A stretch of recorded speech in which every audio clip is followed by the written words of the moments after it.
موبایل په واسطه باندې نور هغه منکرینو د علم غیب جزئی والا ته وایم چې تاسو ته هم زه وایم راځئ تاسو که نه رانې راوځئ میدان ته بیا چې دی مناظره به چې دی هغه ولګوو چې تاسو سره دلایل شته او که د موږ سره بیا بتیخته په میدانا ای کوکریانو بیا بتیخته زمانه د خانقاهې په رب باندې قسم درانه ساته به یو ملا هم چې دی پرېنږدم چې څومره د دین دښمن. ګرانو کتونکو سامعینو ورونو په تېر اتوار باندې چې زموږ کومه مناظره شوې په مسله د علم الغیب جزوي عطایي باندې د مفتي غلام فرید حقاني صاحب سره ځینې ملګري دا التماس غوښتنه کوي چې د مناظرې نه بعد مفتي غلام فرید حقاني صاحب یو ویډیو کړې وله د وضاحت لپاره تاسو هم یو ویډیو وکئ. نو دوستانو زما په باره کې دوه خبرې چلیږي په فیسبوک او میډیا باندې. یوه خبره مخالفین دا چلوي چې د قرآن کریم دوه آیتونه غلط او خطا ویلي دي. دویم نمبره زموږ ځینې دوستان دي چې هغه یو ګیله غوندې کوي. هغه ګیله دوی دا کوي چې تا رد کړی دی په جناب پیر طریقت و رهبر شریعت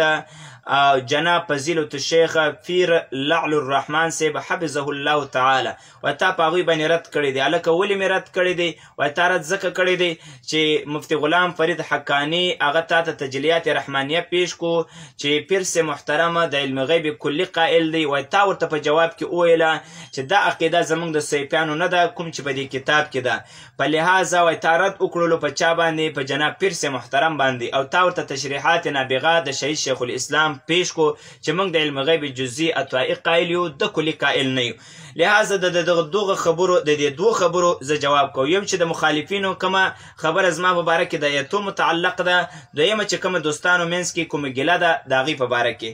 هر چې اولنۍ ده چې زما په باره کې دا چلیږي چې د قرآن کریمه دا دوه آیتونه غلط وویلو. یو د عندي په ځای عنده وویلو، دویم د ترزقانه په ځای ترزقانه وویله. دوستانو یاد وساتئ چونکې زموږ مناظرې ته چې کله ورغلو موږ 6 بوري کتابونه وړي وو، څه د پاسه 300 یا 350 کتابونه موږ وړي وه. مناظرې میدان ته تفسیرونه مې وړي وله دا شانته چې د قرآن کریمه آیاتونه مې په هر څه لیکل کړي وو. موږ چې ترتیب ورکړی وو موږ د دغه رجسټر په ترتیب باندې تللي وو، په دغه ترتیب باندې چې د اهلسنت والجماعت دلایل من القرآن، دا شانته د اهلسنت والجماعت دلایل دا من الاحادیث، دا شانته اقوال علما، دا شانته د علم غیب کلی که کافر وای که نه وای علماء دیوبند اقوال، دا چې ورپسې مې چې دی د منکرینو دلایل د هغې جوابات. په هر ترتیب موږ څومره کتابونه وړي وه موږ په دغه رجسټر کې ورته ورلیکلي وو چې مثلا اول جواب روح المانی 9 جلد صفحه ده 102 موږ دلته صرف نشانی ورکړې وه په رجسټر کې. باقي موږ ویلو چې بیا به موږ عبارت د اصلي کتاب نه وایو، د دوی په شانته به نه یو چې په رجسټر یا په کاپۍ کې څه لیکلي وي یا چا راته څه لیکلي هغسې به وایو. موږ به د اصل کتاب نه عبارت وایو د دې دپاره چې هغه اظهار حق وشي او دا چا چې دا کتاب دی هغه هم رانه خفه نه شي او دا خلک چې څوک یې ګوري هغه هم دا ونه وایي چې دا د کاپۍ یا رجسټر نه لګیا دي. نو موږ چې کله ورغلو موږ 6 بوري کتابونه وړي وو. موږ چې ورغلو ځای تنګ وو. موږ مفتي صاحب ته وویل چې مناظره دې ځای کې نه کېږي، یو کلاو ځای ته لاړ شو. ده ویل نه دلته کېږي زه درته ترتیب جوړوم. بیا موږ ول ترتیب راته جوړ که، خو ترتیب یې اخره پورې راته جوړ نه کړو. داسې یو ټیبل غوندې و په هغه باندې موږ یو بورۍ دی 1.5 بورۍ کتابونه چې دی کلاو کړل په هغه مې کېښوده. هغه نورې بورۍ هم هغه شانته ولاړې وې. ده ویلو چې مفتي صاحب راته وایي چې ته بس وایې وایي انشاءالله زه به در سره منم، خو چې کوم ځای کې ماته د کتاب ضرورت لاګتو ماته به کتاب پیش کوي. موږ ورته صحیح ده، خو موږ څه کومه نقشه جوړه کړې وه د مناظرې دپاره هغه نقشه ټوله لاړه ختمه شوه. ولې؟ نقشه موږ د دې رجسټر په ترتیب جوړه کړې وه او هغه ترتیب ټول خطا شو ځکه کتابونه په بورۍ کې پراته وو، ځای نه و چې موږ کلاو کړي وای. که ما ویلې وای چې فلانی کتاب راک، زما خپل معاون ته ویلې وای چې کتاب راکه، کتاب په بورۍ کې پروت دی، اوس بورۍ را کولاوه بیا پکې پیدا کوه څومره ټیم لګېدو. لحاظه موږ دغه رجسټر چې کوم ترتیب جوړ کړی و هغه ختم شو. بیا زه راغلم ما د دغې د دې وجې نه ما ویل که اوس مفتي صاحب ته وایم چې موږ مناظره نه کوو، دی به ویډیو وکړي چې صیفیان راغلو موږ نه ویرېدو مناظره یې نه شوه کولی. په دغه خاطر باندې زه ورسره کېناستم. ما ورته بلکل درته تیار یم.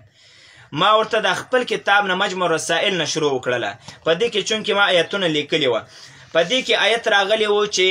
د یو دلیل پیش کو د قرآن کریم نه. ما د هغې جواب کولو چې قل اقول لكم عندي د عندي په ځای باندې دلته کمپیوټر والا لیکلی و چې عنده که د چا سره زموږ د کتابي بیا وګورئ نو د عندي په ځای عنده لیکلی و ما د کتاب نه ویلو په دغه وجه باندې بل ته م اصلاح هم وکړله چې دا عنده نه دی بلکې عندي دی بل ترزقانه په ځای ما ترزقانه ویلی بل ته م اصلاح ډایرک وکړه که چې نه ترزقانه نه دی ترزقانه دی هر چې دا خبره وه مخالفین دا چلوي چې ګویا د قرآن کریم دغه دوه آیاتونه غلط ویل زه دوی ته داسې جواب ورکوم چې ستاسو هغه مناظرین چې تاسو ورته شیخ الاسلام سلطان المناظرین وایي هغه مفتی ندیم په یوه مناظره کې د وابیانو سره د قرآن کریم د آیت نه انکار کړی دی چې هغه آیت د سورې تغابن 28مه سپاره 8 نمبر آیت دی د هغه نه د باقاعده انکار کړی دی ځکه دی وایي چې شیخ امین لیکلی دی چې والله بما تعملون خبیر دا په قرآن کې شته مفتی ندیم وایي والله بما تعملون خبیر دا په قرآن کې نشته دی سره د دې چې په قرآن کریم کې والله بما تعملون خبیر شته دی سورې تغابن 28مه سپاره 8 نمبر آیت دی په ما ویل چې دی مفتري دی مولوي صاحب مفتري هغه څوک دی چې په قرآن دروغ وایي دا ستا مشر دی شیخ امین الله بشاوري د تقلید حقیقت حدیث صفحه نمبر 137 دی وایي د قرآن مجید آیت پیش کړي والله بما تعملون خبیر جن په قرآن مجید کې والله خبیر بما تعملون دی والله بما تعملون خبیر نشته مفتري دی ته وایي چې په قرآن آیت دا ستاسو سلطان و مناظرینو چې باقاعده د قرآن د آیت نه انکار کړی و د مناظرې په میدان کې ولګوي ورباندې د کفر ټاپې ولګوي ځکه د قرآن د آیت نه انکار کول څه حکم دی دویم نمبر دغه ستاسو سلطان مناظرین په یو مناظره کې څه وایي دلته وایي وعنده مفاتیح الغیب په ځای وایي وعنده مفاتیح الغلب غلب وایي غلب تاسو به بیا واورئ دا ټولې خبرې سورہ انعام پر نمبر آیت نمبر 59 وعنده مفاتيح الغلب لا يعلمها الا هو د الله سره دي کنجانی د غیب نه پیژنې دی لره مگر صرف الله او دیو نمبر ستاسو دغه سلطان المناظرین چې تاسو دومره القاب ورکوي شعر دیوبند دی ترجمان دیوبند دی وکیل احناف دی او پلان دی دغه د مناظرې په میدان کې څه وایي ولو كنت اعلم الغیب په ځای وایي ولو كنت اعلم الغیب وایي سره د دې چې قرآن کریم لاس کې دی او بیا هم غلط وایي ما سره لا قرآن کریم نه ولو الله تعالی ولو كنت اعلم الغیب څلورم نمبر ستاسو دغه سلطان المناظرین په مناظره کې څه وایي دغه د قاضي خان عبارت پیش کوي چې رجل تزوج امرأة په ځای وایي امرأة ما ته قاضي خان راکا دی وایي رجل تزوج امرأة بغیر شهود ستاسو مناظر د مناظرې په میدان کې دغه کیسې دي او چې زما په باره کې دا چلی چې د عندي په ځای عنده وایي ترزقانه په ځای ترزقانه ول سره ده دی چې ما خپلې غلطۍ په هغه ځای کې اصلاح کړي دي په هغه ځای کې مې بل ته ویلي دي او زما په باره کې دا پربنډې تاسو چلوئ دویم نمبر زموږ مخ کم دوستان دي هغوی زړه کې ګیله ده چې تاسو رد کړی دی په جنابه پیر لال الرحمن سے محترم باندې نو هیڅ کله ما رد نه دی کړی اولا به زه دومره خبره وکم چې ما تجلیات رحمانیه نه کتلی و نه مې لیدلی و چونکې ما د مفتی غلام فرید په خبره باندې هغه یقین وکړو چې ګویا دا خلک مسلمانان دي دروغ به نه وایي څه خبر هم چې دی هغه دروغ وایي ده راته وویل چې په تجلیات رحمانیه کې ستاسو پیر صاحب لیکلی دی چې علم غیب کلي نبي علیه السلام ته ثابت دی ما کتاب نه و کتلی نو ما ورته وویل چې زموږ د سیفیانو عقیده د کلي علم غیب نه ده بلکې زموږ د سیفیانو عقیده تجلیه بیا مې ورته پیش کړو تشریحات نابغه چې شهید شیخ الاسلام ویلی دی چې موږ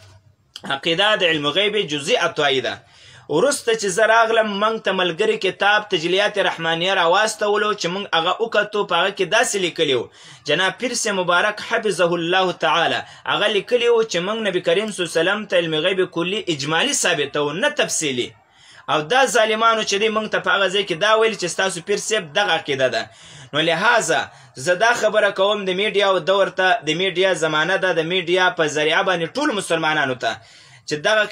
پیسې تاسو چې کوئ موږ الحمدلله د علم غیب په جزئی اتوایي عقیده ساتو پیغمبرانو ته بعضې اولیاو ته پیغمبرانو ته معجزتن اولیاو ته کرامتن که څوک هم بیا په تاسو کې تیار وي دغه مناظره که بیا هم دغه مفتی غلام فرید صاحب ما ورته ویلي و چې حقانیت ته درځه در سره درځم که ته شیخ ادریس صاحب ته راسره ځې در سره ځم که مفتی عبدالله شاه صاحب ته ځې در سره ځم د دیوبند په کتابو فیصله کوي هم در سره کوم په قرآن فیصله کوي هم در سره کومې که په حدیثو راسره کوي که په فقهاو په اقوالو باندې راسره کوي په هر چا چې فیصله کوي د علم غیب جزئی اتوایي په مسله کې ما زه درته تیار یم لهذا د دې موبایل په واسطه باندې نور هغه منکرینو د علم غیب جزئی والا ته وایم چې تاسو ته هم زه وایم راځئ تاسو که نه رانې راوځئ میدان ته بیا چې دی مناظره به چې دی هغه ولګوو چې تاسو سره دلایل شته او که د موږ سره باقي دغه مناظره خو تاسو ته معلومه وه چې زموږ ټول کتابونه بند وه باوجود دغه نه چې زموږ کومه نقشه جوړه کړې وه د مناظرې هغه ټوله ختمه شوه زه بیا د یادو نه لګیا وم که چېرته زما په کوم ترتیب چې ما جوړ کړی وی هغه ترتیب ما ته جوړ شوی وی د الله په ذات یقین وکړه که مفتي غلام فرید 2 خبرې د ما سره کړې وی 2 خبرې زموږ چې څه لیکلي وه کتابونه ټوله بند وه وما علی الا البلاغ مبین واخر دعوانا الحمدلله رب العالمین